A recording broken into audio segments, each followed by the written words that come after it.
Okay. Good evening, everyone. My name is Stacey Shardy, and I am a junior psychology, law rights, and justice double major here at Linfield University. I wanted to start off tonight by thanking all of you for joining us. And this is the 12th Annual International Transgender Day of Visibility, which is a time to come together to celebrate the resilience, courage, and strength of the transgender and gender nonconforming folks, while also raising awareness about discrimination and violence that trans people still face. Before introducing our special guests this evening, we wanted to give a special thanks to the many people who made this event happen tonight. Today we had a faculty staff training, then we have the event tonight, as well as some future opportunities that we were given the opportunity to have for learning and growth that are all made possible thanks to the Ronnie LaCroix generous gift, which was a group of dedicated faculty, staff, and students known as Career Connect, who helped secure the LaCroix initiative visiting artist grant. We also wanted to thank the various departments that came together to make this event happen, such as the University Psych Club, the Department of Psychology, the Office of Inclusion, Access, and Diversity, our Dean of Students Office, the Office of Continuate Engagement, and Linfield University Pride, which is also known as LUP. We also wanted to shout out to Travis McGuire and Kathy Foss, as well as Chase Estep from the Office of Strategic Communications, who helped give the word out and publicize this event, but also made the magic happen to this live stream, this event to all of you. Travis will be sending along questions that you raise in the live chat, so feel free to raise them while they come to mind. We'll also be asking all attendees to complete a brief survey at the end of the evening in the live chat. So if you could fill that out, it would be greatly appreciated. Now, the moment you've all been waiting for, this event, we are excited and honored to introduce an amazing keynote speaker to you all. He's a great storyteller, leader, educator, and speaker who has been a queer activist almost his entire adult life. He has also been organizing with the trans community for nearly 2 decades and has been on the front lines of this generation's biggest fights for LGBTQ justice. Though through using his personal experiences to campaign door-to-door on elections, in trainings and presentations for organizations, and most recently in both mainstream outlets such as Moth, Main Stage, CNN, NBC, and BuzzFeed, to name a few, and on social media, he can bring his message of love and resilience to audiences. After he rose to fame as a pregnant man, he founded Collaborate Consulting, which is a company that provides training on LGBTQ and intersectional social justice issues. He currently resides in Portland, Oregon with his partner and 3 children, and it is our absolute pleasure to introduce Trystan Reese. Listen, at dinner, I told my partner, I was like, oh no, this introduction says that I've been doing this work for 20 years. And Biff was like, yeah, that's not true. And I was like, oh no, I've been doing this work for 20 years. I was like, what was I doing when I was 18? Because that was 20 years ago. I was like, oh, when I was 18, I was canvassing door to door in Portland with Basic Rights Oregon, working to get more protections for LGBT students. And here we are in 2021, 20 years later, still fighting for the same thing. So anyways, yes, I'm really excited to be here with you all. So excited to be in community with the amazing students and faculty and staff at Linfield College. I know we've been working very hard to prepare everything, as well as to our tech folks who are making sure that everything goes to the YouTube, as my mother would say. I'm not that old. Yeah, so I'm really excited. You know, just a couple of notes before we get started. If you are watching on YouTube, that's awesome. If you have questions as we go or comments or things you want to share, please do put them in there. They're going to funnel them through to me so I'll get to see it. Really excited to be in conversation with you all today. And I really just want to start by just taking a moment for us to all get here. I hosted, there was a guest facilitator, didn't facilitate, but I hosted a webinar on land acknowledgements a couple of weeks ago. And what I learned about them is one of the many important things about a land acknowledgement is just getting here, like where you are, just acknowledging this moment that we get to have together, this gift that we're giving each other, of the single, I think, most important gift any of us can give anyone, which is our attention. And to just be cognizant of that, and then sort of resonating out from us as individuals and into our communities and onto the land, just taking a moment to reflect on our relationship with this land that we stand on. I know that I, right now, am living on the unceded land of the Confederated Tribes of the Grand Ronde.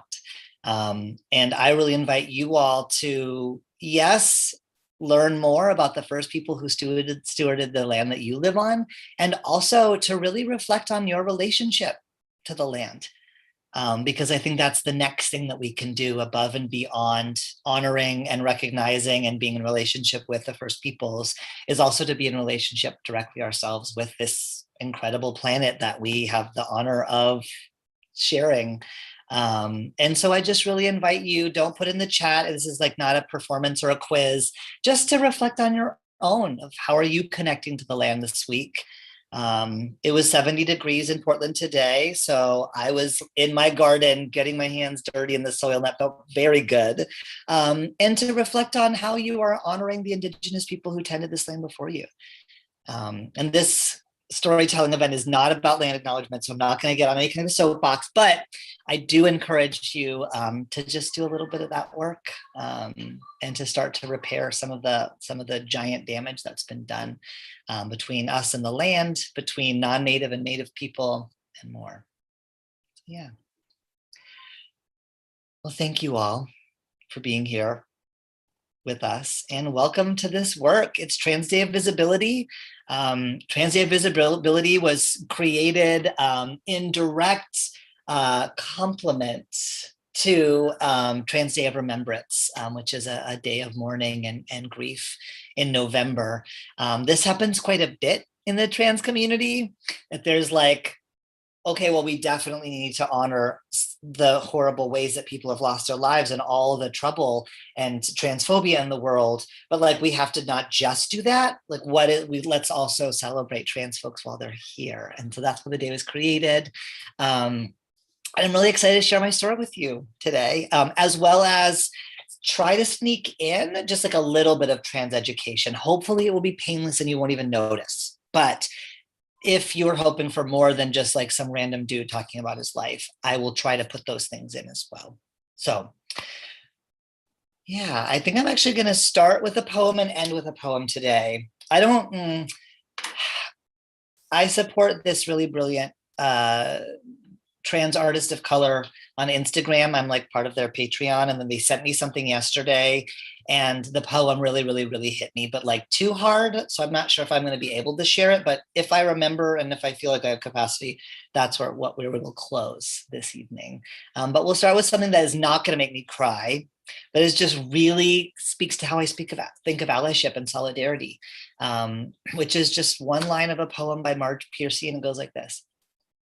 It goes on one at a time. It starts when you care to act. It starts when you say we and know who you mean. And each day you mean one more. And I really love this because sometimes the work of understanding other people's experiences is like not that fun. It's hard. It's a slog. It's like one at a time. And some of what people share is, it's hard to hear, and it's hard to really recognize your place in the family of things and your role in some of these systems. But I love that, this is about caring and acting and being super clear about who you mean when you talk about inclusion and when you say we, but then never being afraid to get up the next day and expand it even more. And I think we've been in a place of contracting. And so as a culture, as a community, as a nation, and my hope is that we can get back to a place of expanding. So yeah. To tell you a little bit about me professionally, I do anti-racism work as a white person with other white people. I do LGBTQ inclusion work with both queer and non-queer people. I studied anti-racism curriculum design, facilitation at the Social Justice Training Institute under Reverend Dr. Jamie Washington. I've actually been through, I think, maybe 4 or 5 different schools of anti-racist thought and facilitation and learning. So I like to patchwork ideas together and take the things that I love, put them together, and then bring something new. So that's a little bit of my background. I'm a nerd. You'll hear me talk a lot about the science of bias and the science of transphobia and how we can shift it. So I use a lot of different tools when I'm doing that work. And then I shared already that I'm living on land stewarded by what is now known as the Confederated Tribes of the Grand Ronde. But some of those tribal nations are the Multnomah, the Cathlamet, the Clackamas, the Tumwater, the Tualatin Kalapuya, the Wasco, the Malala, the Cowlitz and Watlala bands of the Chinook, and so many more. So just a little bit about me. Professionally, I am a college dropout. I assume that there are going to be some people, some students here. College did not work for me.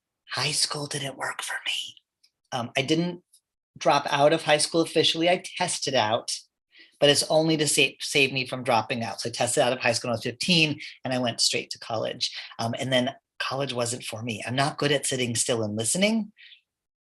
And that is, maybe things have changed since then, I don't know, but that did not work for me. So every place that I've gone, like I barely have a high school degree. I have no college degree. Every place that I've gone from there, it has just been me making it up as I go along, which has been awesome for me, but stay in school.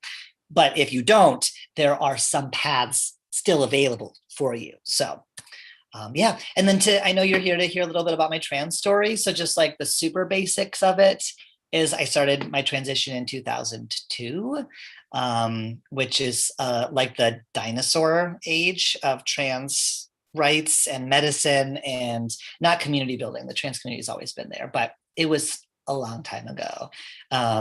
And that does mean that I have almost hit my point where I will have been out as trans for as long as I have not been. So I'm very excited for that. And I think most importantly, I was born in Canada, but I was raised in a very small conservative town next to Edwards Air Force Base in the Antelope Valley, which is in California. Like if you ever drive from LA to Las Vegas, you go through like 6 hours of desert and like 2 hours in, right next to the prison. That's where I'm from. So I didn't know anyone trans growing up. Beyond that, I barely knew anyone gay growing up. It was only something that you kind of like whispered to each other. When I was in high school, we wanted to start a gay straight alliance at GSA, and the school wouldn't let us. And so sometimes I have to remind people that my partner and I have been together for longer than gay marriage has been legal. We have been parenting for longer than gay marriage has been legal. So when the kids came to live with us, we weren't married because we couldn't. It was against the law. So sometimes we forget like how things have been and how much has changed and not changed and all of those things. So I didn't know anybody that was trans growing up. I didn't even really know what the words were until I was like 18 or 19. And definitely I believe that I was choosing between being myself and like ever being happy. That's the choice that I thought I was making. And actually coming out and transitioning in the very beginning was very hard for me because there was a grieving process. It was a mourning, there was a letting go of what may have been a dishonest life, but like, at least I would have been happy. And I probably would have like found someone to love me and like had like a normal life. But that luckily for me was, I didn't have to make that choice. I got to have both. That's not true for everyone, but for me it was. And some of you already know I gave birth to my own baby in 2017. I'm one of hundreds, maybe thousands of transgender men who've given birth. And I'm happy to share parts of that story today as well. I'd love to know, from the folks who are watching, what are some things that you hope I cover today before I go into like my pre-recorded, pre-rehearsed thing? What questions do you have? What things are you hoping to hear about? What insights are you hoping to glean? I know that a couple of you that, or at least on the planning side, I've heard my story elsewhere. So you can also tell me like which story you want me to tell. If you have like an anecdote that you like, because yeah, I'd like to make sure that I'm being responsive to all of you. And as those come in, I'll just keep moving. So this was 2017. And so that is where we will begin. We consciously decided to tell our trans pregnancy story. It started out being very small and intentional, and then it just like totally exploded. And that is not what I had expected to happen. I didn't think it was a big deal because I know a lot of trans men who've had babies before. I didn't know that this was going to be like a thing. But to really understand why it was a thing, and this like all this advanced ideas around trans stuff, we will start at the beginning, and we will start at like, what does it mean to be in allyship with someone? I define it as the ability to view the world through multiple lenses. And so when it comes to thinking about trans allyship, hearing my story and the stories of trans people who do not look like me is one of the ways that you can start to like hone your lens. So if you go into a nursing program and then you become a nurse somewhere, you're going to always remember my story and be like, well, what if someone like Trystan came here? Like, would our forms work for those people? Does our language work for those people? Right. So the more stories you hear, the more you're able to like hone that lens and put yourself in different people's shoes, imagine the world from their perspective, and then make changes so that they can be, feel as invited as you want them to. And so in order to kind of like understand some of my story, we're going to start again at the basics of just some of the thoughts and concepts that undergird the trans sort of identity, some of the language. So this is the way that I always talk about it, is the 4 pillars of identity: is assigned sex, just what a doctor or midwife puts on your birth certificate when you're born; gender identity, your internal sense of who you are in terms of your gender; gender expression, how you tell the world what your gender is, that mix of things that are like in your control, like how long or short is your hair and do you wear makeup or not, and things that are not in your control, like how tall or short you are, how big your hands are. I grew these hands myself right around age 10. And so all through middle school, they called me man hands, which to me, I'm like, joke's on them, because now I am a man and my hands do not look absurdly big like they did when I was 10 years old. But anyway, so some things you have control over, some things you don't, and who you're interested in. And so if we think about these 4 pillars, which is a very 101 rudimentary way of thinking about it, to put me on here for you to understand a little bit of my journey. So I was assigned female at birth. So you wouldn't say that I'm biologically a female or like I'm really a woman or born a woman. You wouldn't say that. You would just say that I was assigned female at birth. I mean, you can say whatever you want. I'm not in charge of you. But like if we were friends or we worked together or anything like that, I would want you to say that about me if you were going to say anything. Yeah. And so here's me, like when I was little. I really love the little toddler picture because that's what my toddler looks like. That looks like his face. And so it's really good. But you can get a sense from this that like, we were not a family. Someone already said in the questions, like, was I from a religious community? Not at all. I was raised by like a pretty radical feminist mom and like a very quiet, loving doctor dad. And so like, they're still together. They've been together for 50 years. I know. No, just like, yes, traditional family in that way, but like not, you can see like, this is not a princess dress. This is not a debutante ball. This was the dress up outfit in my family, was like the like cowboy hat. And so I didn't really have much to rebel against when I was a kid. Sometimes people ask like, why didn't you come out earlier? Like before you were 19, 20, 21. And for me, I'm like, I don't know. I may have come out earlier if I had a little more to rebel against when I was a kid. Like I may have realized earlier on, oh, this is what you want me to be? Oh, this is terrible. And like everyone is impacted by rigid gender norms, right? And then trans people even more so. And so I just didn't really have those. In school, yes, but I just didn't catch on to it that much. So in those ways, though, I was assigned female at birth. The world saw me as a girl for many, many, many years. And then, I'm going to have a thing with my animation. Yes. And my gender identity is man. So I know myself to be a man. Gender identity usually starts showing up around ages like 3 to 5, depends on the kid. My littlest is 3.5, Leo, and he is like very clear. He says, I a big boy. So he like has a gender identity. I don't know if he knows what that means, but sometimes people like on the playground or whatever will call him a girl because he has long hair and they have their own assumptions about that. He won't let us cut it. This is like I'm not putting my agenda on him. He just like won't get a cut. Okay. But he'll tell them like, I a big boy. So he's got a gender identity. And I don't really think of myself as having one until I was like 19. I just didn't think about it. Also, I really wanted people to like me. And, my mom recently told me that when I was little, she would have to ask me a question about my opinion, sometimes like 3 or 4 different ways, because I would just always give her the answer that I knew she wanted to hear. And so I'm like, oh, that's very illustrative of also why did I wait so long to come out? I just wasn't really listening to myself that much. I was just trying to like make peace everywhere. But now, I'm fully in my sort of man identity. If my gender identity was not on one of the ends of the binary there, I would be considered non-binary. So about 1/3 of the trans community have a gender identity that is not strictly man or woman. It's something in between, above or beyond. But that's not me. I am a man. I have been for many years.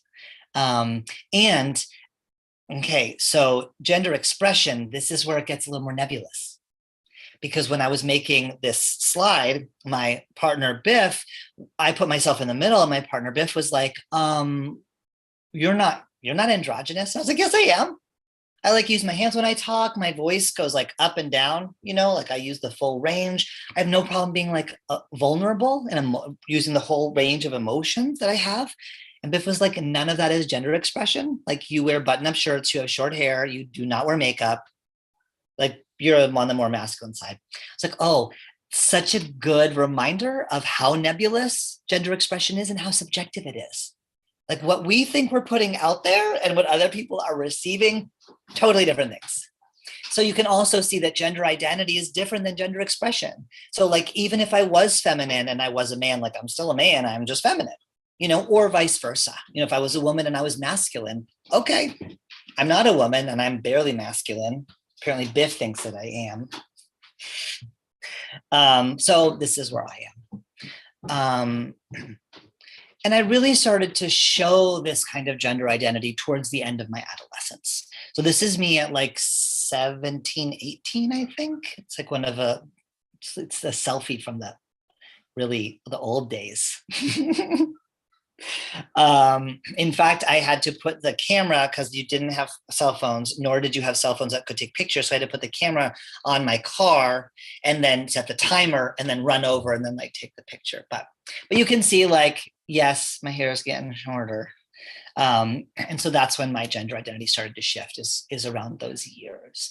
And there definitely were times when I felt like there's something different about me. There's something that feels like there's a fracture, like it's almost broken, like a crack. But I just thought, I'll just keep going. I just won't worry about that.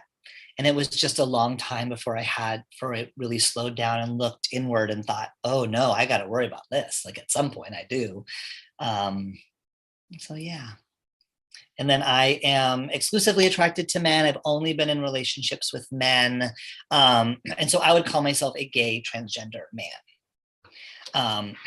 You will notice like I don't call myself a transgender woman. That's for other people, most of whom are way more fun than I am. My trans women friends are, generally speaking, having much more extravagant, awesome lives than me and my billions of children here at my house.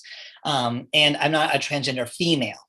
Again, like you just wouldn't call me that. You can call me that. Again, I'm not the boss of you, but I call myself a gay transgender man. Gay because I'm a man who likes men, transgender because my assigned sex is different than my gender identity, and a man because I know myself to be a man. So those are the sort of like 4 pillars of identity, and that's beginning to get a sense of my story and how it's woven in there. And if we keep thinking, about my story, I said I'm gay. Here's the proof. Just kidding. But you can see why I might consider myself gay. I'm a man who is in a relationship with someone else who is mostly a man. And I want to go back to that picture of me like taking my own pulse in the desert. That was the beginning of a pretty empty period of time in my life, between figuring out that I was trans and then like finding some like joy and power in it. And the thing that made me find that joy and power in it was going to performing arts school. Like, left high school early, went to college, did not last, floated around for a couple of years. I see that someone's asking, like, was there a certain turning point during which I realized that I was a man? No, I mean, it really was a slow evolution of just like slowing down, listening to myself, being like, am I happy? Is this who I am? Or is this what other people want me to be?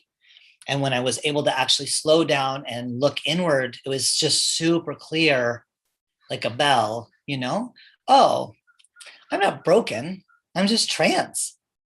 And once I realized that there was like a word for this thing, and I very, very tentatively like tried different names and I tried different pronouns, and all of it was really hard. You know, a lot of people in my life told me that I could not possibly be trans. I wasn't not nearly masculine enough. I wasn't attracted to women. Like, it just was very confusing for people. And the way that this person asked the question is like, you know, was there a turning point that made you realize you wanted to be male? And, you know, I think just the clarification there is like, I didn't want to be a man. I don't even really like men all that much. I don't love masculinity that much. I like am not a fan of sexism, and it's mostly men that are keeping that train running. You know what I mean? So it's not that I wanted to do it. It was just a matter of, you know, sort of like taking off the outer layer and realizing what was under it. And what was under it was me, and that was me as a man. And so for me, really, fundamentally, I was choosing between transitioning and staying alive, or like that other path where it may have been normal, but I don't know how long I could have done it. Yeah. And so I chose to come out. I chose to transition.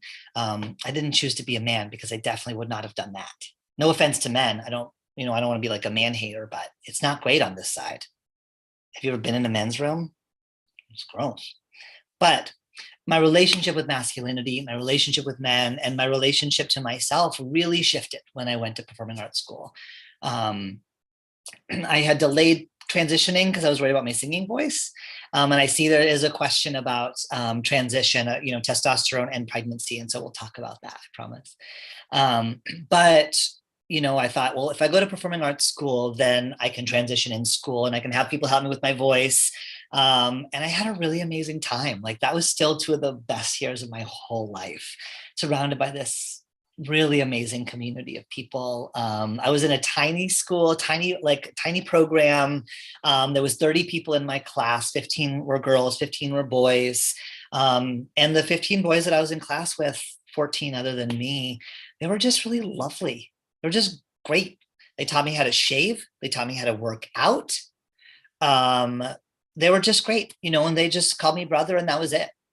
And it was really, I think, through seeing me come into myself and be part of that community that also helped my parents, and especially my mom, shift from this fear of what's your life going to be like to like, oh, you're going to be okay.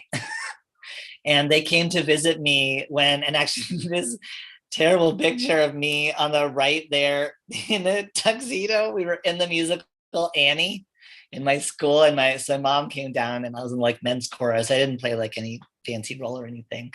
But my mom came down, and I distinctly remember, we finished the show, we did our bows, we changed our clothes, and, we all come out through the doors, the stage doors to the lobby where all the parents are waiting and grandparents and, etc. And we just come like streaming out, and my mom's there, and I'm like, hey, everyone, this is my mom, and like the teachers and all my classmates and all the other people that are in the show with us were like, oh, that's amazing. Like, your son is such a joy to have in class. And like, he's, so fun to be around, and he can do a triple pirouette, and I can't, just like normal theater things. And I think for my mom, that was the first time that she realized like, oh, it's possible for my kid, any kid who's trans, to have people know it and then love him, not even in spite of it, but even because it's a special part of what makes me me.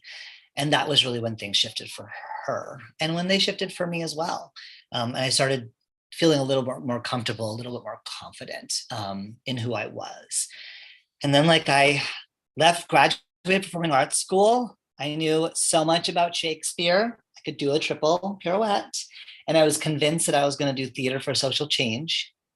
And I don't know if you all can guess like how many jobs there are doing universal. Turns out it's like not a career path that I could find anyway. Whatever, 12 years ago, 15 years, however long ago this was, couldn't do it. And so I was doing like crappy TV gigs. Like I was like on Comedy Central and I did some commercials, and I was just like, this is not what I want for my life at all. And so I like called my friend Jonathan, who I'd met because I was in a show in LA. I was in the musical Hedwig, which is like was my dream role. And so I met all these people, and then one of them was my friend Jonathan. I just called him, I was like, Jonathan, you do something to like make the world a better place, right? Like, what are you doing? He was like, yeah, I work at the National LGBTQ Task Force. Like, we travel the country and help communities, LGBT people facing attack at the ballot box. We do community organizing, we do base building, we do fundraising, we do messaging and storytelling. And I was like, that sounds good. Like, can I volunteer? And he's like, sure. That's Jonathan, who's right next to me. Just don't look at my hair. I don't know. Why did I think shaving my head was a good idea? I don't know. Anyway, it's so fun to see all these amazing people. But so he was like, yeah, come and volunteer. And I basically got tokenized into a leadership role. They like had some trans fellowship project. And I may have been the only person that applied. I don't know. But with almost no training at all, I just like got a job working at the task force. And like, I was the person on the corner with the clipboard talking to you about the ballot measure that was going to take something away from, LGBTQ people. And then I was the person in the front of the room, like training the volunteers on like how to call people and say like, hey, I'm calling about this ballot measure.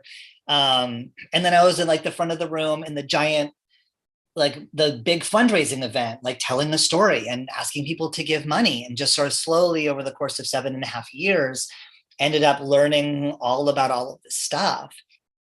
And then the final few years, I really spent learning how to change people's minds on LGBTQ issues.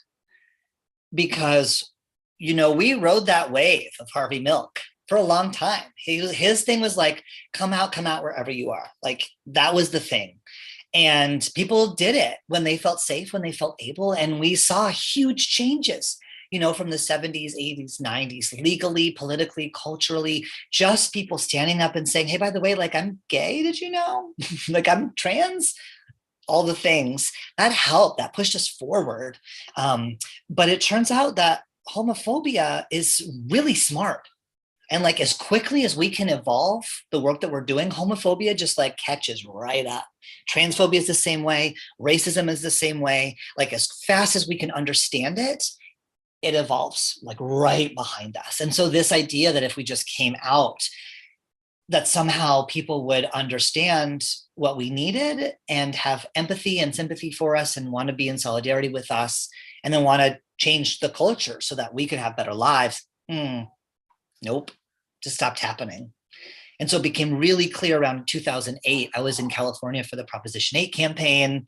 It became really clear when we lost that vote, when millions of Californians went to the ballot box and voted to take away the right of people to get married to the person they love. We were like, oh no, we got to get smarter.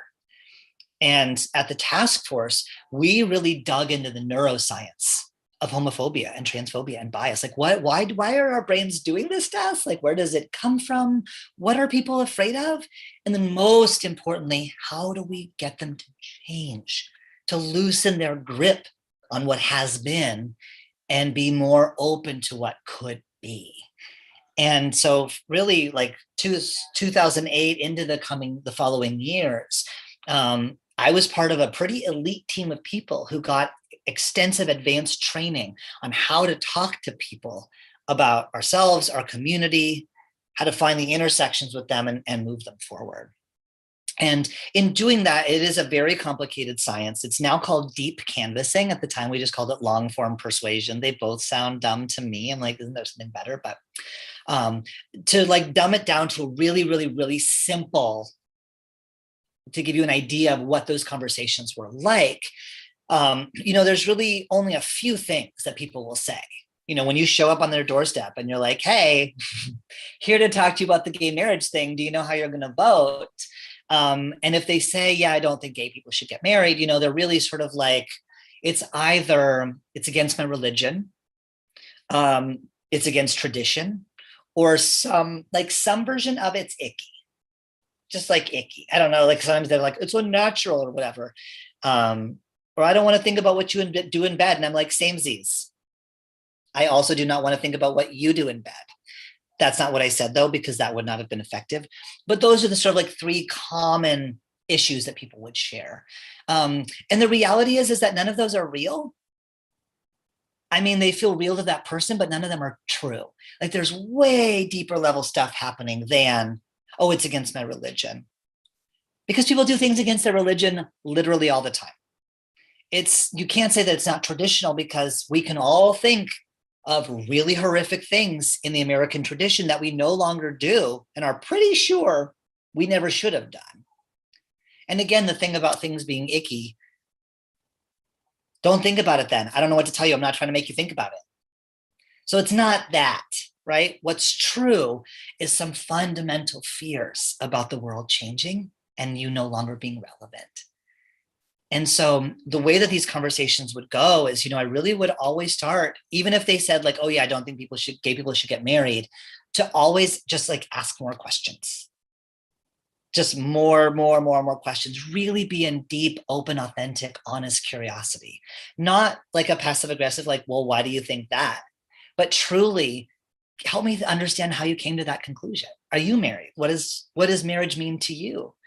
And I'm really trying to understand, what is their worldview? What do they most care about? What are they afraid of? People will just straight up tell you, and it's been 10 years, so maybe this isn't true anymore. But if you ask someone, and tell me more about why does that make sense to you?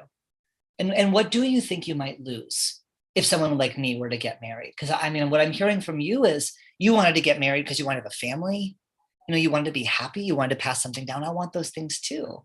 And I wonder if you can think about like what might change in your life if I was able to do that as well with my partner and support our kids in that way. Just those kind of like open questions. You would be shocked at how many people were like, oh, well, I don't know. I guess it wouldn't. You never thought beyond that, really?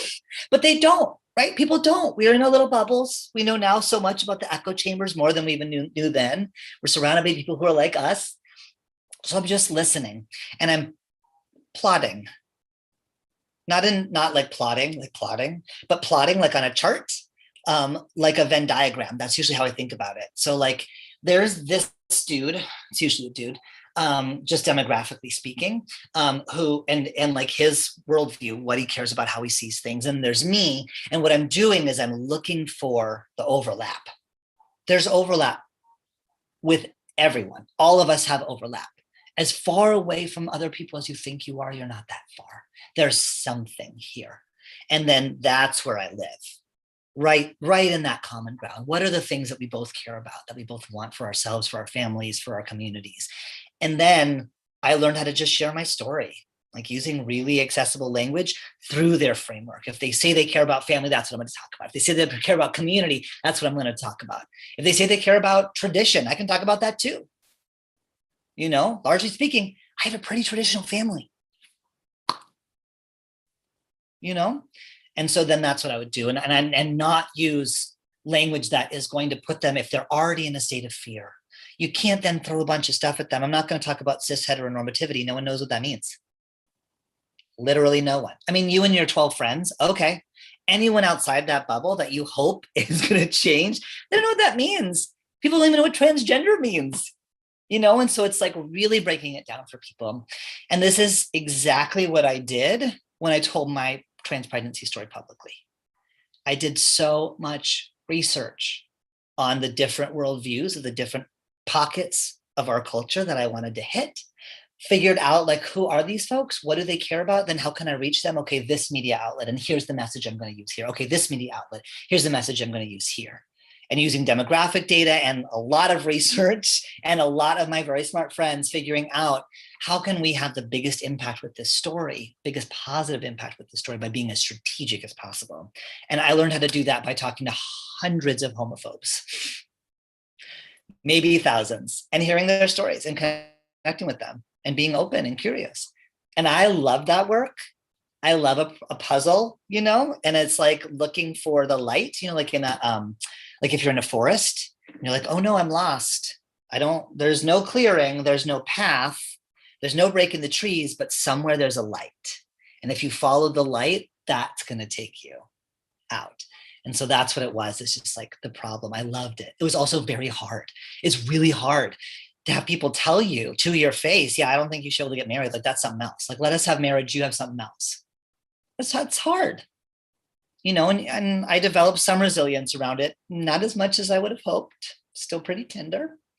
But it was also hard because it was really difficult to be out there fighting for gay marriage when I was pretty sure that I was never going to be able to get gay married. Not because I didn't want to, I really did. And not because I didn't think that I'm marriage material, because obviously I am, but because I had never seen it happen.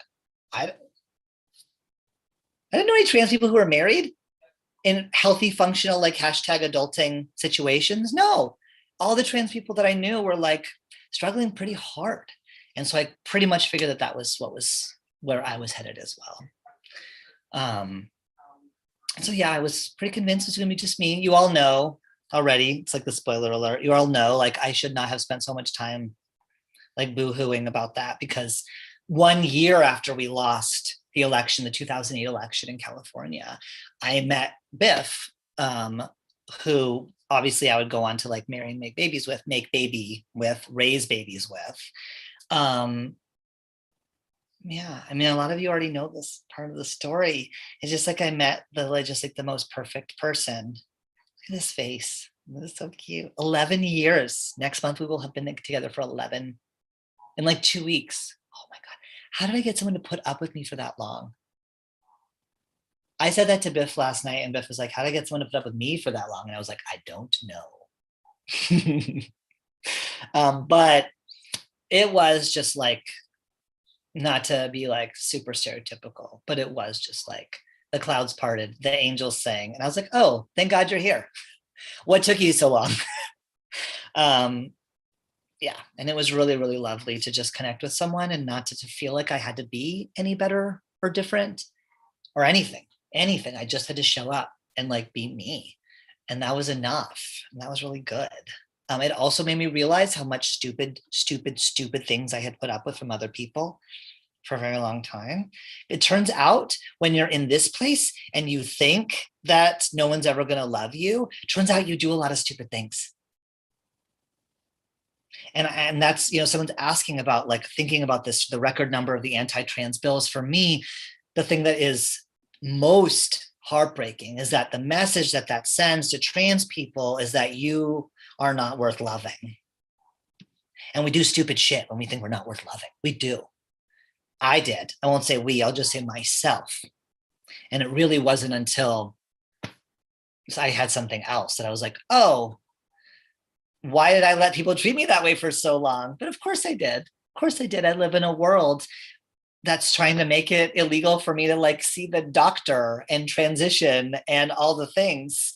Of course I did. So I try to have grace for myself. But also, whenever I work with young people, sometimes people will say like, what advice do you have? And I'm like, no teenager wants to hear advice from me, but I'm going to give it anyway, which is don't date mean people. That's it. If someone is mean to you, then you should leave. And I wish that someone had told me that when I was 16, 17, 18, 19, 20. Maybe they did, but I wasn't listening. So I will just say it to you. But this is the last known picture of me and Biff together before having children dumped on our doorstep, like almost literally. Yeah, and so a year and 4 months into dating, Biff got a phone call saying that Biff's sister was not able to take care of her kids and could they come and live with us.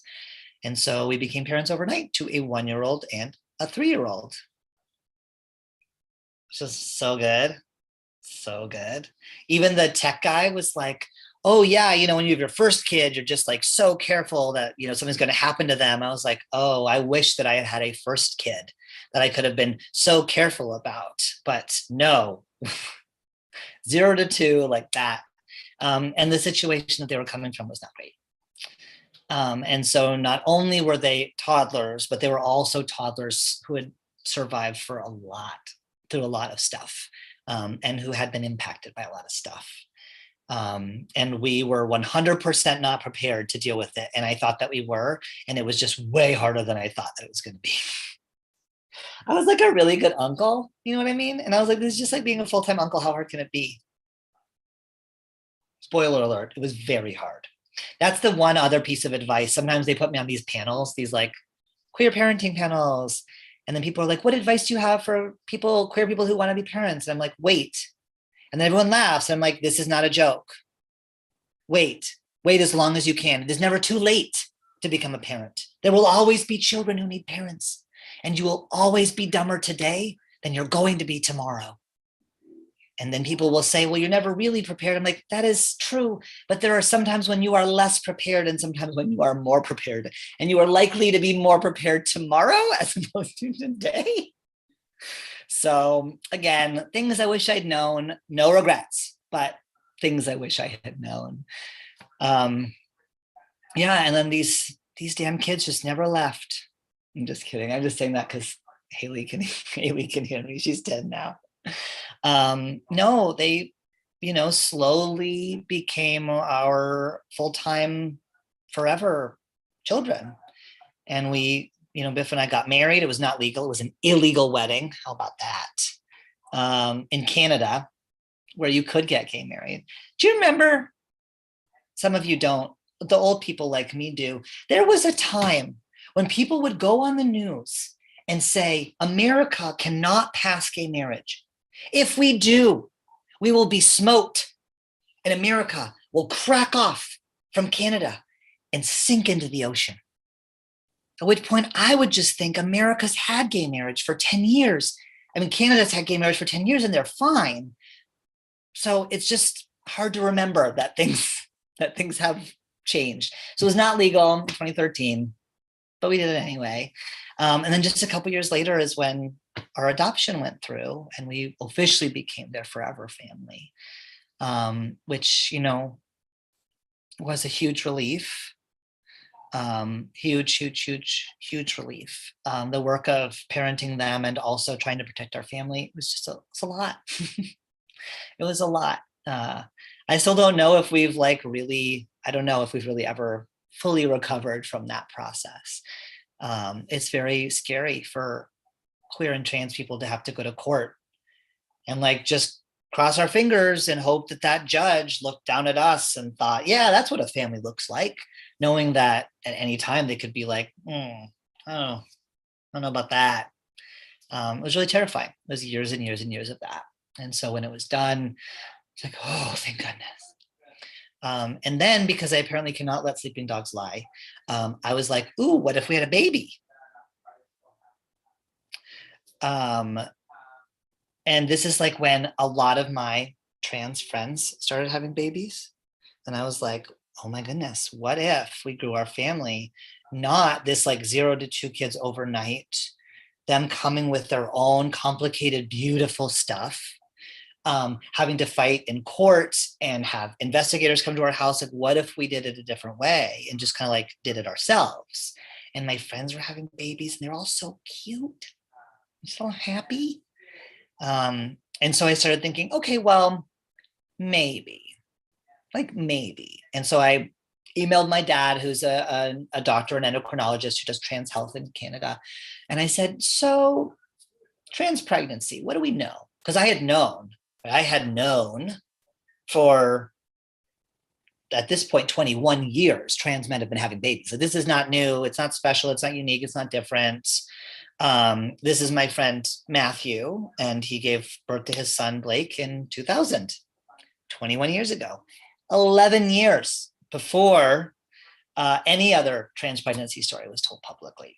So it's been happening. So I knew like it was possible, but I was like, but what are the considerations? Someone asked like, what about testosterone and all of that?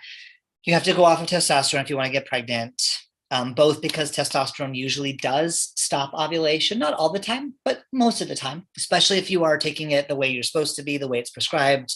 You don't miss a shot. You're seeing a professional who knows what they're doing. Oregon, thank goodness, they let a lot of people write prescriptions for testosterone, so there's a lower barrier of access. The trouble, though, is that the endocrine system that like processes hormones, it's very complicated. And trans healthcare is very complicated, and it is a specialized field. So sometimes people aren't seeing people who are really, really doing all the tests that they should be and checking all the levels that they should be. Okay. So we see some rates of unintended pregnancy for people who are on testosterone, but largely speaking, it doesn't happen.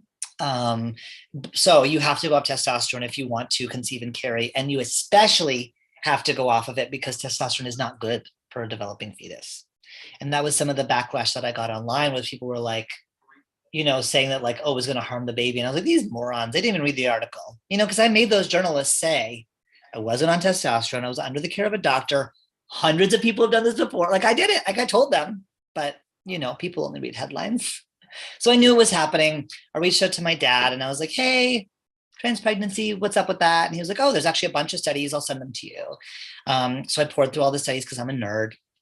And that's when I saw that there was a ton of medical research out there that was like, oh yeah, you can do this, it's fine. And I went to a doctor and they like did the ultrasound. They looked at my follicles or whatever. And they're like, oh yeah, you're fine. Go off testosterone, have a baby. Bada bing, bada boom. Just kidding. Actually, they didn't say that. Yeah. And so I just knew it could happen. Then I found out it was like a healthy thing. Why are my slides doing this today? Okay, well, I don't know if you can see that or not, but slowly it became not just something that like I could do, but I was like, wouldn't it be a really radical act of self-acceptance? Because I was always told that to be trans, you have to wish that you weren't trans. You have to wish that you were born in a different body, and you had to wish that you were like other people who shared your same gender identity. And so for me, I was like, what if I just like didn't do that anymore? And I stopped pretending that I wasn't trans, and I stopped trying to be like people who are not trans. And I just embraced this cool thing that makes me different, which is the ability to grow a human inside my body and to create life. I thought that was pretty dope. And so that's when I thought, you know, okay, well, I guess I should talk to Biff about this. Yeah, and I just presented the idea to Biff, and Biff was like, this is the dumbest idea you've ever had, which is saying a lot because I've had a lot of dumb ideas. But we had, you know, a good solid period of reflection and discussion. And I think eventually Biff was like, you know, you like, you know, allowed me to bring my niece and nephew into our life. And you allowed us to like show up for my family in the way that they needed. Maybe if this is the adventure you want to have, let's do it. And so, yeah, and so we did it. We started trying. And in 2016, I got pregnant, and Biff was watching me make the slide deck and was like, that is so gross. That's your pee. Why are you putting a slide with your pee on it? So I'm sorry that the slide has my pee on it, but like pregnancy is a visceral experience. It's a body experience. I don't know what to tell you. This is the most gruesome that this slide deck will be though. So no worries. I figured you could handle it. It also speaks to like how neurotic I am, that I'm like, I'm pregnant, but like, am I really pregnant? Let's try again. And so, yeah. And so just, you know, slowly that whole process started unfolding, and we got to a point where we were telling our friends, and it was around this time, you know, we had planned to do it very quietly, like unless you're in our personal circle, we're just going to be like, congratulations to us, we had a baby, here's our baby. And people could maybe think we used a surrogate. People could maybe think that we'd adopted another kid.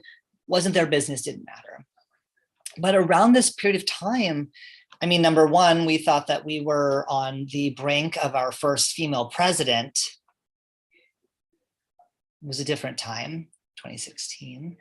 And this was a period of time when trans women, especially trans women of color, had to be out there answering stupid questions from journalists about surgery and their private parts.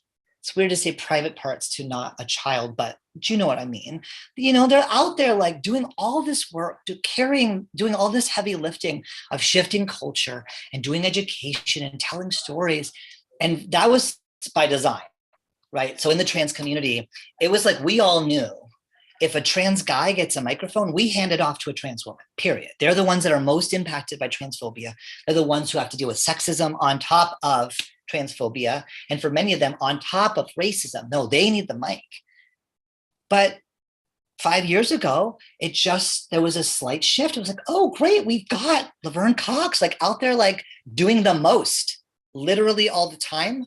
She is a living, breathing angel that none of us deserve.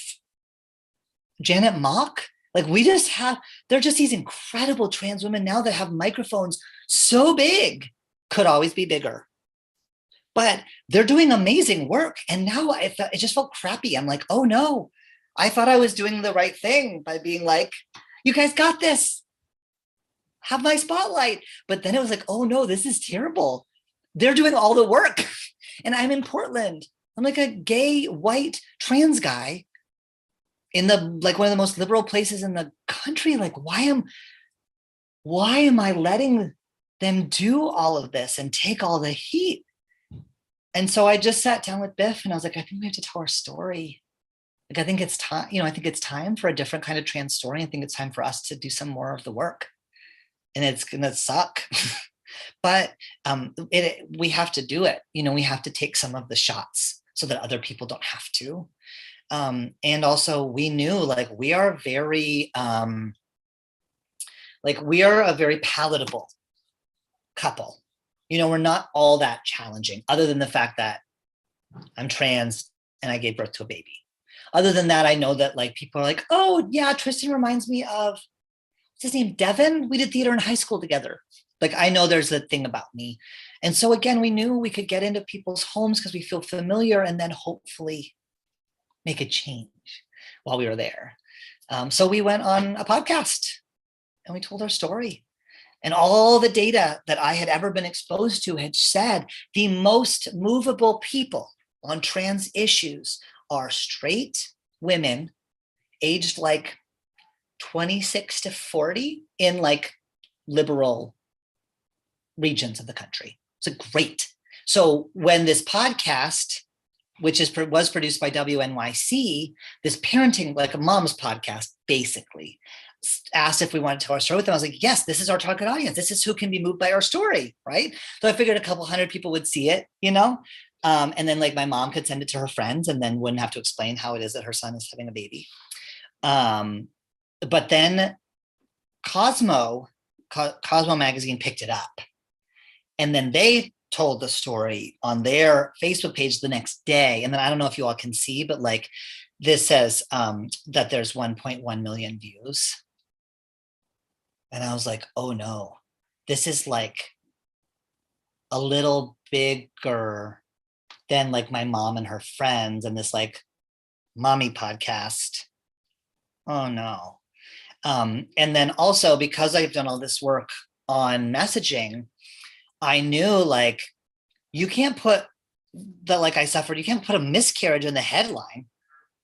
Like that, number one, that's not a big deal. Like for me, it wasn't a big deal.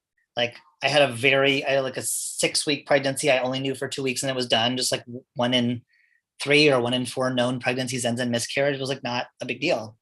They put in the headline and then they put it in the main thing. And I was like, you guys, why would you do this? And I called them and they were like, oh my God, we're so sorry. And they were like, well, we'll change the headline. I was like, it's too late now. Over 1 million people have viewed it. Do you know how many people live in my hometown? 500,000. there's a lot of people that saw it already, and they're like, oh my God, like, we're so sorry, we didn't know. We thought that people would be like, oh, look at them, like they overcame obstacles. And like, have you like never been on like Reddit or 4chan? Like, you haven't seen comment sections and what people think about us? They were like, no. I was like, oh no. And riding on the coattails of that is really when things blew up and they get back to where we started. Yeah. And so it was really, really overwhelming, and I wanted to stop. And then Biff was like, oh, it's too late. Because like, once something's on the internet, it's on the internet. And it's either going to be the Daily Mail and continue to be the Daily Mail forever, or you can like try to calibrate and be a little bit like, be really intentional about who you're partnering with to tell the story. And so we did like a winnowing down process. And here are two examples that I'm really, really proud of. One is CNN, and I just started telling everyone, like, you cannot, like, you have to moderate the comment section, period, or I will not give you the story. You want the pregnant man story, moderate comments. It has to be positively focused, not this like miscarriage or how awful or hard or, you know, boohoo us. No, we have those stories. And I can see someone, you know, in the one of the comments is, you know, sort of asking about this question of like visibility and protection and all of those pieces, you know. And so it's like, we are already subjected to, trans people are already subjected to so much brutality. I said, no, like, this is not about the transphobia in the medical system. This is about a family like creating new life and doing something great, we think. And so you can start to see the shift, that here it's like, my body is awesome. Now it's like profoundly blessed.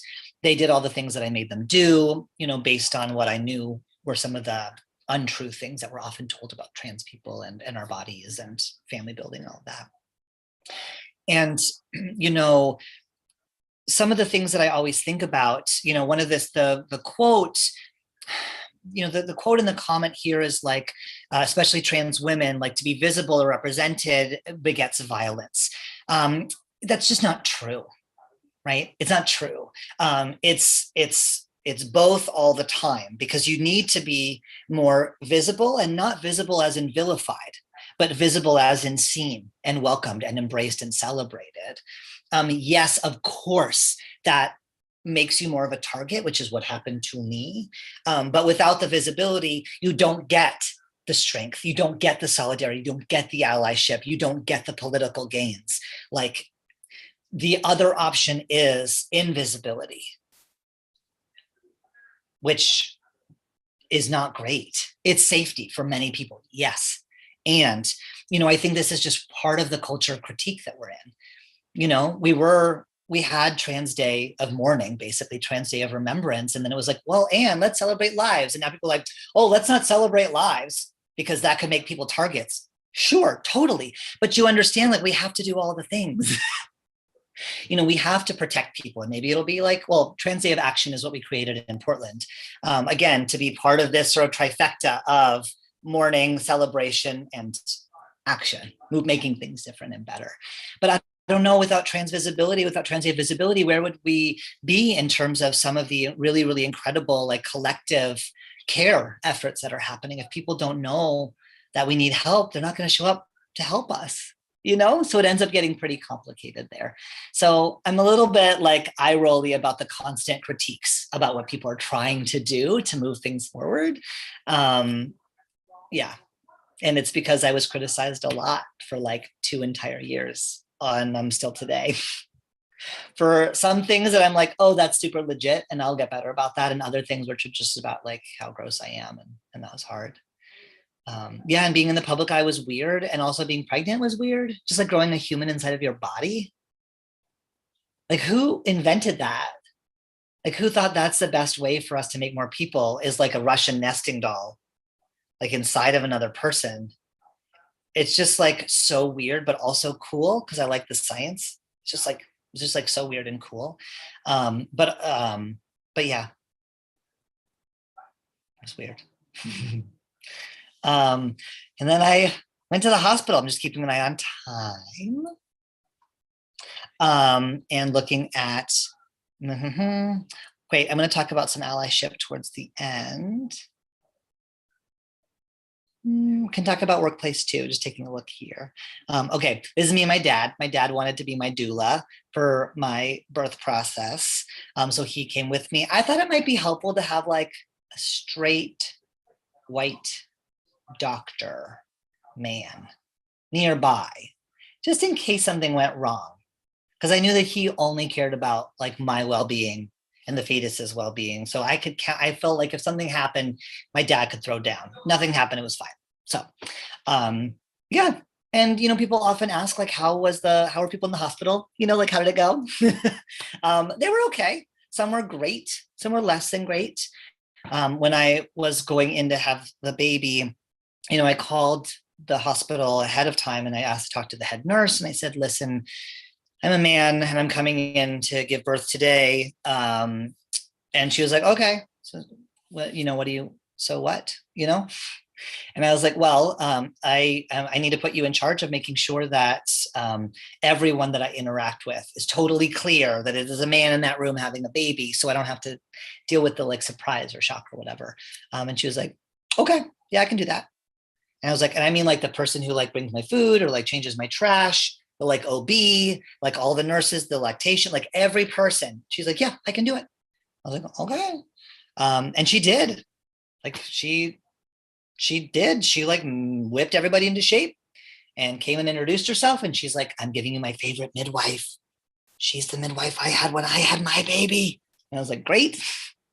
The surgeon, the OBGYN who was there, who was on call there, at that day, sat down with me and was like, you'll probably not need to ever see me again. The midwives here like totally got you. If you need me, I'm like literally only feet away. I got you.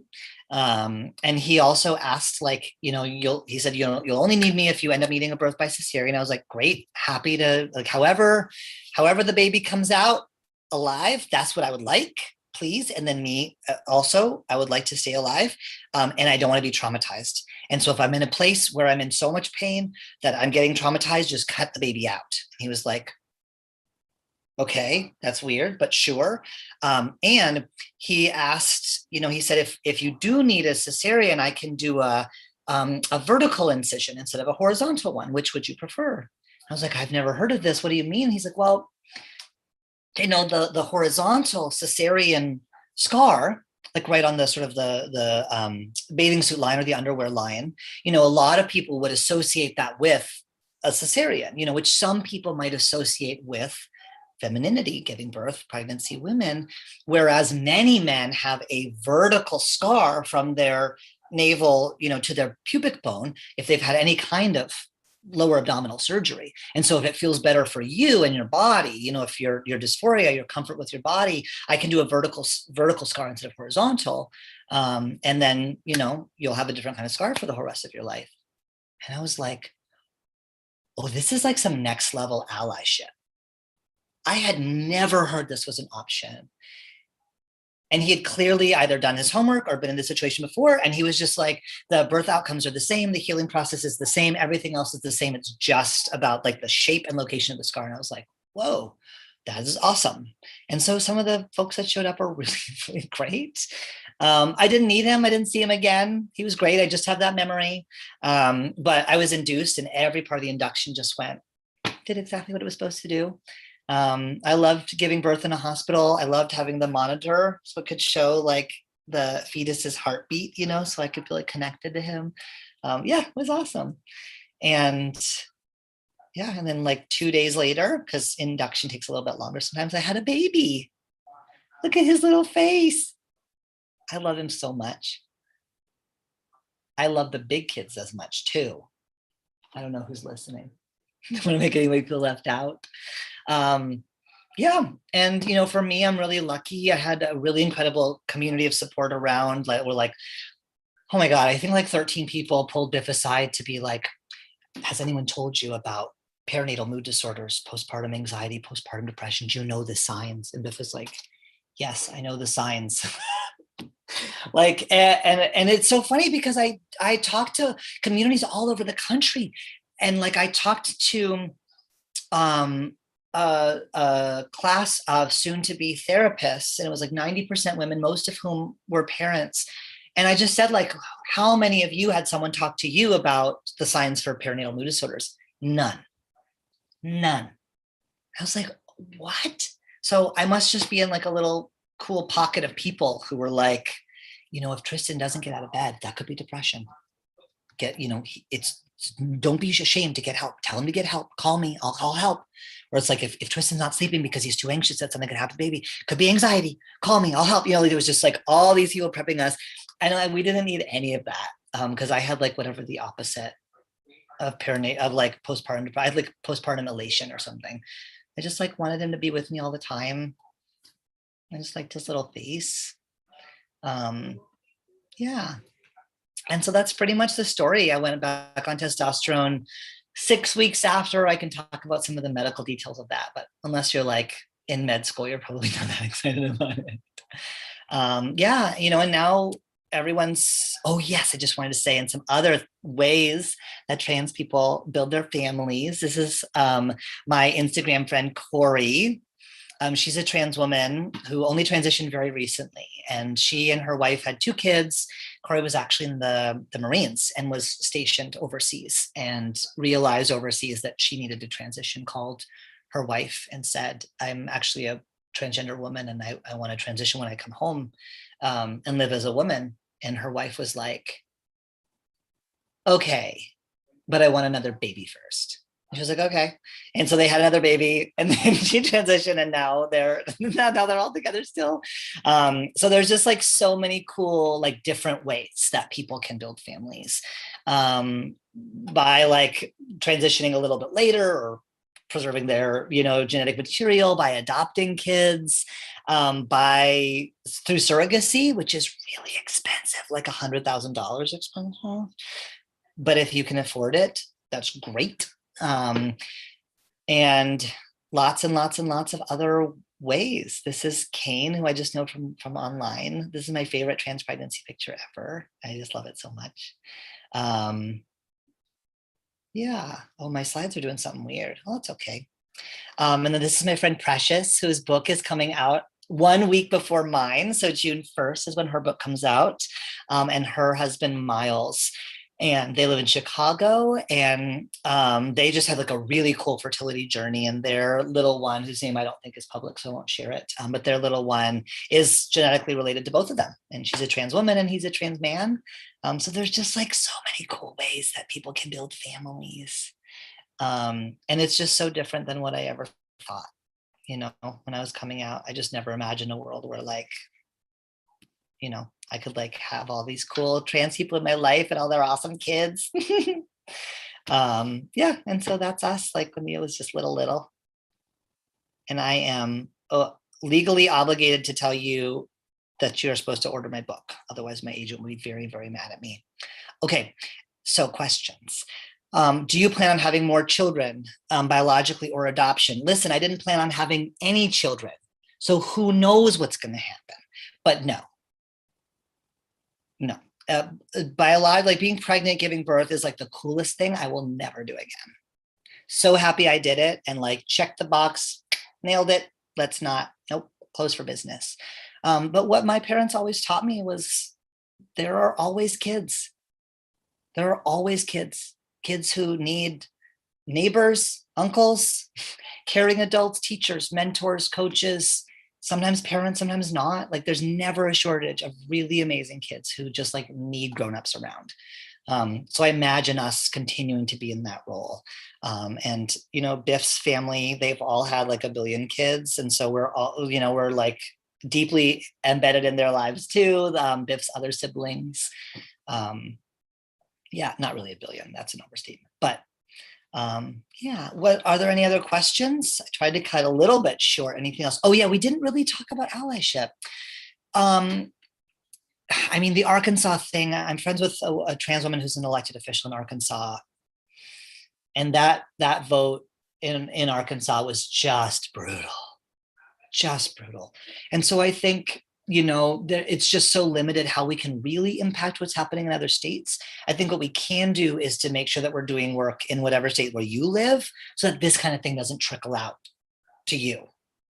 And I think there is so much really critical information around trans youth that is not getting out there. The messaging is just abysmal. So the one thing I'll say, and that like I wish that people would just like shout from the rooftops,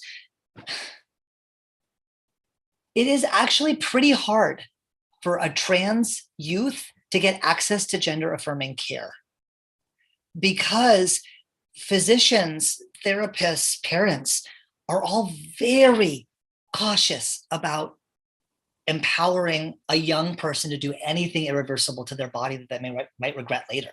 That's true, period.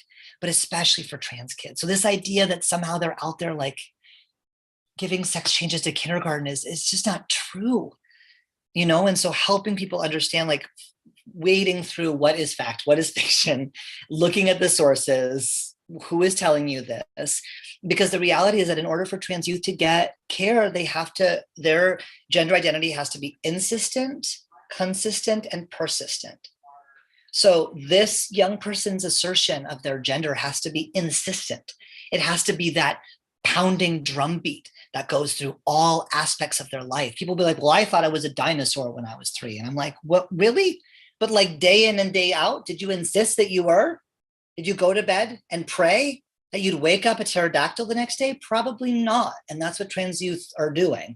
It has to be consistent. So it's not something that just creeped up yesterday. It's not something that shows up in like imaginative play, but nowhere else. It's consistent. It's across all areas of their life, in imaginative play, in relationships with other kids, in relationship with their teachers or school. Like it's showing up everywhere and persistent. It has to have gone on for a long time. So some of the mythology out there, I think, has unfortunately sunk into the politics, the legal system here. And so I think it's just about like making sure that we're shifting the culture so that those things that are not true stop getting told. And so then there aren't the same footholds there for those things to grab onto. I will say for Arkansas, tweet at the governor. He has the option to veto the bill. He's getting voted out. He doesn't want to be called a bigot. He doesn't want to have his legacy be one of harm, of being the dinosaur that held back change, that made things worse for kids. And so Arkansas happens to be a unique case where we really can make an impact. But some of these places donate money to the organizations doing the on-the-ground work to trans people. People are like, I don't want to just throw money at a problem. No, like, please throw money at a problem. Like trans people who are doing organizing work, they have everything they need to make the change that they need, except the resources to do it. Yes, someone was asking for high school. I can't give someone ask about like from the perspective of a trans youth. I'm not a trans youth, but I was a trans young person. I'm a trans grown-up now. And I think the biggest thing, and I tell this when I talk to parents, because I hear from a lot of parents of trans young people, is to just like let kids, teenagers, and just like to let them do their thing. Like you're just the guardrails. Like you're just there to make sure they don't fall off the freeway. And that's it. Everything else, if a kid says, I want to go buy this same day, okay, I'll just do it. The bigger deal you make of it, the more entrenched they'll get in this thing. And then you'll never know. You'll never know if it was just like a fun thing they were exploring. And then they didn't explore anymore. It was fine. It was done, gone, right? But if you clamp down, let me tell you, teenagers will push back. And then they're like, oh, you don't like that? I'm going to be even more trans. That's not really a thing. But there can be the oppositional stuff. So you're just a guardrail. Sure, honey, whatever you want me to call you. Okay, no problem. Yep. And you figure out with them, like, what can they do socially? What can you give them socially? What pronoun do they want you to call them? Sure, fine, whatever. No big deal. And let them figure it out. Because, yeah, I mean, sometimes it's not insistent, consistent, persistent. Sometimes there's other things going on. Sometimes like they're just gay. Okay. But unless you let them figure it out and roll, like go all the way through the tunnel, you'll never know. And they'll never know. And I still have yet to meet a grown adult who's like, I wish that my parents hadn't let me explore my gender so much when I was a kid. I know straight men who like love to dress up in their mom's clothes at some point, or like let the sister do makeup on them. I don't know any straight men who are like, oh, I wish that my parents hadn't let me do that. All of the men that I know are like, thank God my parents let me do that. I never felt ashamed. I never felt belittled. I felt like I could just show up and be my best self, and it's made me a better man. So that's the only thing I have for the high school thing, is just to like get out of their way, let them do their thing. And just celebrate who they are at any point on the way. Sure. Oh, someone's asking, how do we provide time and space for reflection that allowed me to listen to who I am? I don't know. I think there was just a point in my life when I needed to allow myself stillness. And, you know, I don't think there's anything that my parents could have done differently. You can't tell your kid, like, stop caring if people like you. I couldn't do that. Oh, I promised that I was going to share my poem at the very end here. I'm going to give my context for it too, because going through telling my story publicly was really dumb. Shouldn't have done it. To know what hundreds of thousands of people think about trans bodies, not like I could have gone to the grave without knowing that. And it took a big toll on me. And I have spent the last 4 years really wishing that I could get back to who I was before I knew what the world was like. And then yesterday, this really incredible non-binary person, artist from Oregon that I support, sends me this picture. And so I'll just describe it to you if you can't see. So this, the title is How the World Seems. And then we have before and after. And the blue is safe people. And this like yellow is dangerous people. And so we have before, the safe people is big and the dangerous is little. And then we have after, and the dangerous people is big and the safe people is little. And the artist is Brachida, Britchida, Brachida. And it came with, and when you join their Patreon, you get these beautiful, like I have them up all over, you get these beautiful postcard sized pieces of art and then a little poem. And so I'm gonna share it and then we can wrap. It says, a note to the part of you that knows exactly what this piece is about. I knew what it was about right away. I was like, oh, it's me. And they say this, I am thinking about how soft you are, knowing what you know of what this world does to soft things. I am noticing how you are slow to open and still you open. Is it hard to rest when so much is at stake, unsafe? I love how nimbly you trusted before and also how careful you are now. Did you catch that? I love how you are now. And for me, I think that's just what I'll close on, is just for me, that's the phase that I'm in, is just learning how to be in love with who I am now, having gone through this kind of experience. And now I'm on the other side. I'm like, oh, a book, so cute. But the truth is, there's just like a really core part of me that has been shaken. And I've been like looking back and thinking, oh, I was so much happier before this all happened. And so to even read this and be like, oh, and it's just a poem that was not written like for Trystan, you know, but I read it and I was like, oh, like, what if how I am now is okay? And so that's the space that I'm in right now, is learning to love how I am now, how careful, I'm a little bit more careful to trust, even though I used to be pretty nimble at it. So that's my story. Thank you. I don't know if like Stacy, Tanya, I don't know if someone's supposed to like send us off or something. I don't know.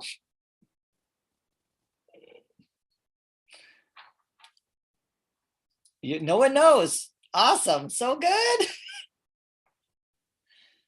Well, I'd love to hear from Stacy again, just to say thank you to everyone who attended. And of course, to say thank you to you, Stacy, for bringing me, and you know, Ronnie LaCrue and all of the incredible people that made it possible for me to share my story today. Yeah, thank you, Trystan, so much for coming. It's been a long time that we've tried to get you out here. Oh my gosh, I'm so happy that today came. For those who didn't know, we reached out to Trystan first, I think in March 2019, and we've been trying to get this thing to happen. Oh my goodness. So it has been amazing. You did a great job sharing your story. It's impacted a lot of people through the chat and everything. And I just think that this was a great celebration and a great contribution to our community. And you've just given us so much. So we really appreciate you and everyone who joined us on this little journey. And hopefully we can take some of this and build our own community to be more accepting and be more beautiful and all of that. So thank you so much, everyone, and have a great night. Thank you.